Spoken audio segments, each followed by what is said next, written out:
हमारा चिंतन गीता अध्याय 9 श्लोक 28 पे खत्म हुआ था। आज 29वां श्लोक लेंगे। प्रभु करे जब सारे कर्म मुझे समर्पित करता जाएगा तो फिर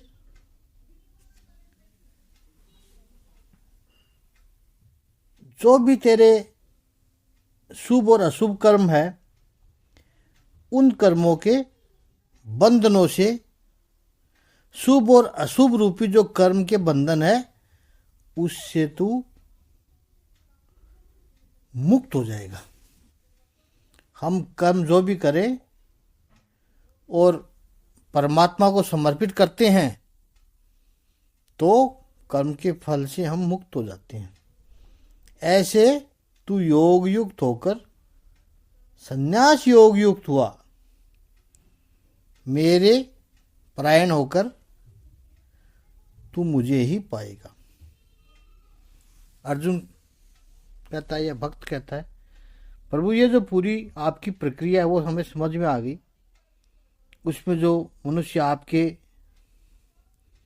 अपने कर्म के फल समर्पित करते हैं, स्वयं को समर्पित करते हैं, उसमें आप कोई कैटेगराइज करते हो क्या? उसमें कुछ कैटेगरी होती है प्रभु की, जो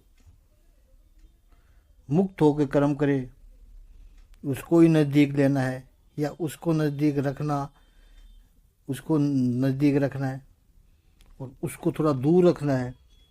ऐसा कुछ है क्या?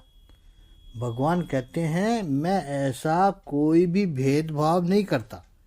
यह मेरा दिव्य स्वभाव है कि मैं कोई ऐसा नहीं करता कि एक को दूर करना और दूसरों से प्रेम करना। यही बात अगले 9वें अध्याय के 29वें श्लोक में प्रभु कह रहे हैं। तो 9वें अध्याय का 29वां श्लोक का एक एक चरण हम लेते हैं।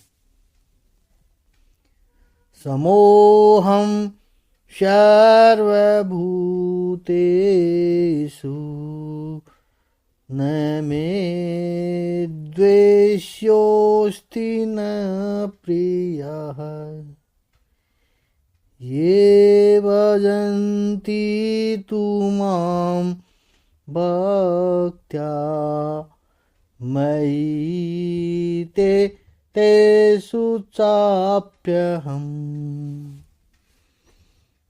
9वें अध्याय के 29वें श्लोक का शाब्दिक अर्थ है, मैं न तो किसी से द्वेष करता हूँ और न ही किसी के साथ पक्षपात करता हूँ। मैं सबों के लिए समभाव हूँ, किंतु जो भी भक्तिपूर्वक मेरी सेवा करता है वह मेरा मित्र है, मुझ में स्थित रहता है और मैं भी उसका मित्र हूँ। इसको समझते हैं। यह बहुत उत्तम श्लोक है, थोड़ा चिंतन विशेष होगा। अहम सर्वभूतेषु शमय। भगवान श्री कृष्ण कहते हैं कि मैं तो सभी प्राणी मात्र को, सभी जीव मात्र के प्रति मैं सम हूँ, समान हूँ। मैं समभाव से मैं रहा हूँ। न द्वेष्य अस्ति न प्रिय अस्ति। मेरे लिए कोई द्वेष के योग्य है ही नहीं और न ही कोई प्रिय है। लेकिन तू यानी परंतु ये मां भक्त्या भजन्ति, जो मुझे भक्ति से उपासना करते हैं, प्रेम पूर्वक मेरी उपासना करते हैं, मयि ते, वो मुझ में है, और अहम अपि तेषु, मैं भी उनमें हूं। वो मुझ में है, मेरे लिए सब समान है और मैं सभी में समान रूप से हूं। कोई मेरा द्वेष्य नहीं है और कोई मेरा प्रिय नहीं है, कोई मेरा मित्र नहीं है, कोई मेरा शत्रु नहीं है।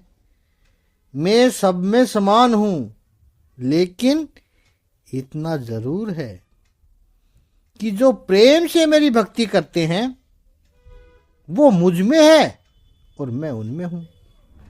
इसको थोड़ा और विशेष समझते हैं। सूर्य नारायण आकाश में चमक रहे हैं, अब वो प्रकाश देते हैं, वो सभी को समान रूप से देते हैं प्रकाश।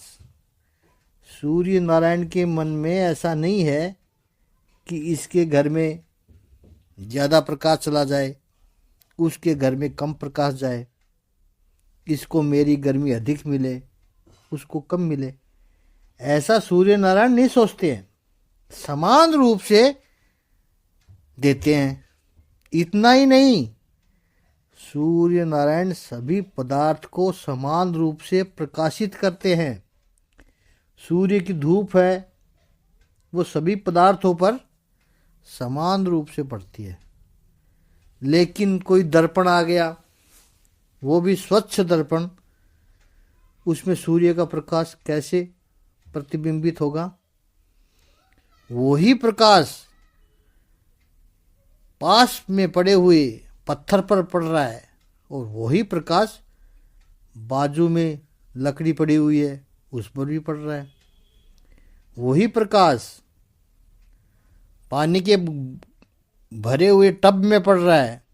दूसरा, एक और मेले वाला दर्पण पड़ा होगा, उस दर्पण के ऊपर भी धूल लगी हुई थी, तो वो दर्पण है, फिर भी इतना प्रकाश परिवर्तित नहीं हुए करेगा जितना पास में पड़ा हुआ स्वच्छ दर्पण प्रकाशित कर रहा है। सभी पदार्थों के ऊपर सूर्य का प्रकाश तो समान है, लेकिन ये पदार्थ की विषमता है। विषमता सूर्य में नहीं है, पदार्थों में है। इसलिए दर्पण, और वो भी स्वच्छ दर्पण, जिस तरह के से सूर्य के प्रकाश को प्रवर्तित करता है, रिफ्लेक्ट करता है, उतना और कोई पदार्थ नहीं कर पाएगा।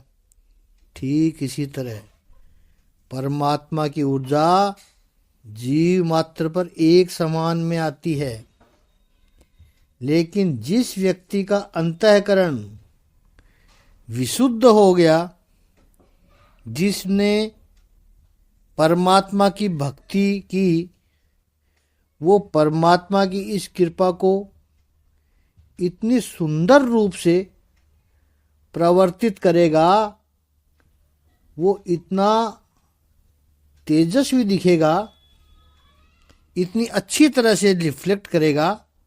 परमात्मा की कृपा जो पाई है उसने, वो पूरे समाज को बांटता रहेगा। लोगों में ऐसी गलतफहमी हो सकती है कि इनके ऊपर तो भगवान की अधिक कृपा है, वो जो मन में करते हैं भगवान वैसा ही कर देते हैं, हमारी बात तो नहीं सुनते हैं भगवान। तो चलो उनसे जाकर के कहते हैं कि आप भगवान से हमारे बारे में ऐसा कहो। महापुरुष कहेगा कि ऐसा कुछ नहीं है, भगवान जितना तुम्हें प्रेम करते हैं वैसा ही मुझे प्रेम करते हैं। परमात्मा के प्रेम में अंतर नहीं है, लेकिन इस हृदय रूपी दर्पण की शुद्धि में अवश्य अंतर है। यह जो बात है, इसमें विशेषतः भक्ति की महिमा है, साधना की महिमा है, तपस्या की महिमा है।